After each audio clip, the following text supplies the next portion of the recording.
Barchaga assalomu alaykum jigarlar. Bugun biz PUBG Mobile ga cheat o'rnatishni o'rganamiz, ya'ni PUBG Mobile ga.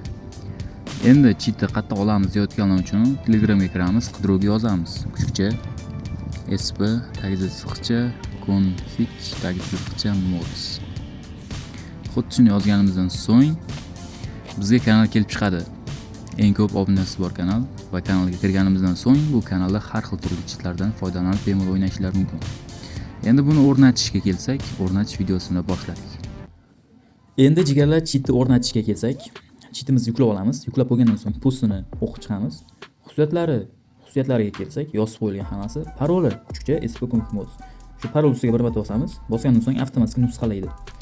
Va cheatimizni burchagida, o'ng burchak tepasida 3 ta nuqta bor. Ustiga bosamiz va yuklamali tiltiga saqlash bosamiz. Va bu yerdan chiqib ketamiz. Bizga Zarchiver programmasi kerak bo'ladi. Zarchiver hamisha Play Marketda yoki Telegramdan topishingiz mumkin. Kiramiz.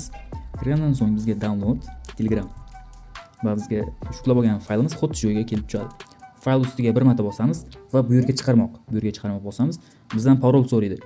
Boya nusxalab olgan parolimizni shu yerga yozamiz. Mana kuchukcha sp.config hamma cheatimiz parol xuddi shunda yoziladi. Kanalimiz user mana shu.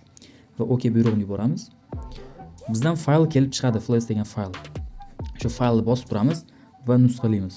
Ikkita nuqta. Android data. Pastga tushamiz, PAV faylini topamiz. Izlaymiz va Comptingate bosib qo'yilgan va xuddi shu joyga ichiga bir marta kiramiz va o'ng tomon pastda ko'k daftarcha bor, mana bosib turibman jigarlar. Shu ustiga bir marta bosamiz va metga pstichka bosamiz. Pstichka qo'yamiz va almashtirmoq. Xuddi shunday yuborganimizdan so'ng cheat mana shu joyga tushadi va 100% o'rnatiladi garantiyasi bilan. Jigarlar shuncha padishgan yo'qotmanglar. Kanalda aktiv bo'lib turinglar. Instagram kanaliga obuna bo'lib qo'ysangiz esdan chiqmasin. Sizlar bilan sp.mods.